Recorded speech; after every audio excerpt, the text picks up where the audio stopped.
at bilang bahagi ng regular na pagsasanay at pagpapatibay ng disiplina sa hanay ng kapulisan, sumailalim sa isang inspeksyon ang Regional Mobile Force Battalion NCRPO personnel sa Camp Bagong Diwa, Taguig City.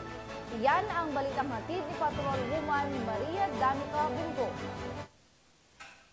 Matagumpay isinagawa ang masusing inspeksyon sa mga tauhan ng 4th and 5th Mobile Force Company ng RMFB NCRPO na pinangunahan ni Police Captain Lester Bungkayaw at Police Captain Abby Lungami.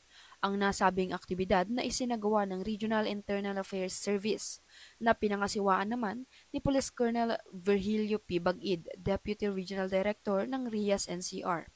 Tinutukan sa inspeksyon ang kondisyon ng mga kagamitan, partikular ang kanilang mga long and short firearms, vest at headgear. Layunin ng inspeksyon na tiyakin na ang lahat ng mga kagamitan ay nasa maayos na kalagayan.